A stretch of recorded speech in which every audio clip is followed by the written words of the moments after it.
Assalamualaikum warahmatullahi wabarakatuh. Perkenalkan, kami dari tim PBL 408.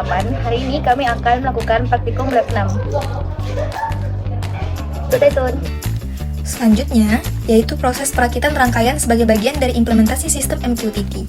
Pertama-tama, komponen seperti kabel jumper, ESP8266, dan DHT11 akan mulai dipasang pada breadboard sebagai media perakitan rangkaian. Kabel jumper digunakan untuk menghubungkan setiap pin antar komponen, dan koneksi akan dilakukan secara bertahap agar rangkaian tersusun dengan rapi dan sesuai. Baik, jadi sini kami menggunakan DHT11 yang pin outnya dihubungkan ke ESP8266 melalui pin GPIO 1 atau D1. Lalu untuk LDR-nya di sini kami menggunakan pull down resistor yang dihubungkan ke ground. Lalu di tengah-tengahnya ditambahkan kabel jumper untuk menghubungkan ke ESP8266 melalui pin K0. Di bagian ini, saya jelaskan cara menghubungkan sistem MQTT berdasarkan konfigurasi yang digunakan. Pertama, saya jalankan MQTT broker menggunakan Mosquito di laptop dan terlihat broker aktif di port 1883. Selanjutnya, saya cek IP address laptop menggunakan perintah ipconfig dan didapatkan IP yaitu 10 125 193 163. IP ini kemudian saya masukkan ke dalam kode Arduino sebagai alamat broker MQTT.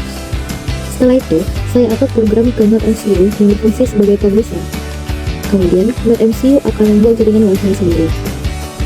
Saya menghubungkan laptop ke Wi-Fi tersebut, lalu membuka halaman Wi-Fi Manager di 192.168.41. Di sana, saya memilih jaringan Wi-Fi yang digunakan, lalu masukkan password.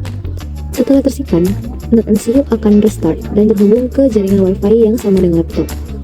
Jika berhasil, NodeMCU akan otomatis terkoneksi ke broker MQTT dengan IP 10 125 193 163. Terakhir, saya cek di subscriber dan terlihat data seperti temperatur sudah berhasil diterima.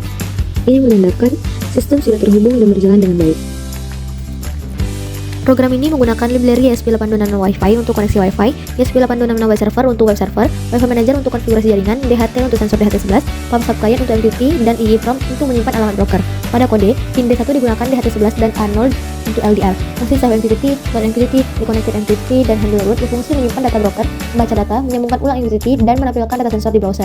Pada setup, ESP8266 terhubung ke Wi-Fi broker MQTT port 1883 dan menjalankan web server. Pada loop, sistem baca suhu, kelembapan, dan cahaya setiap 5 detik selalu mengirimkannya ke topik MQTT secara real-time. Di bagian ini, saya menjelaskan cara kerja dari sensor LDR. LDR digunakan untuk mendeteksi intensitas cahaya dan dibaca melalui pin analog sehingga menghasilkan nilai berupa angka. Saat sensor ditutup dengan tangan, cahaya berkurang sehingga nilai LDR-nya berubah. Sebaliknya, saat sensor terkena cahaya, nilai LDR juga berubah ke arah sebaliknya. Artinya, nilai LDR akan terus berubah mengikuti kondisi terang atau gelap di sekitarnya. Data tersebut kemudian dikirim oleh NodeMCU ke MQTT dan bisa dilihat secara real-time di subscriber. Jadi LDR di sini berfungsi sebagai sensor cahaya yang responsif terhadap perubahan lingkungan. Selanjutnya, saya akan menjelaskan cara kerja sensor DHT11 yang digunakan pada praktikum ini. Sensor DHT11 berfungsi untuk membaca suhu dan kelembapan udara di sekitar. Pada program ini, sensor akan mengirimkan data berupa temperatur dalam satuan derajat Celcius serta nilai kelembapan dalam persen. Cara kerjanya, jika kondisi lingkungan di sekitar sensor terasa lebih panas, maka nilai temperatur yang terbaca akan meningkat. Sebaliknya, jika kondisi lingkungan lebih dingin, maka nilai temperatur akan menurun. Untuk kelembapan juga sama, tergantung kondisi udara di sekitar. Sebagai contoh, jika saya mendekatkan tangan atau sumber panas ke sensor, maka suhu yang terbaca akan naik.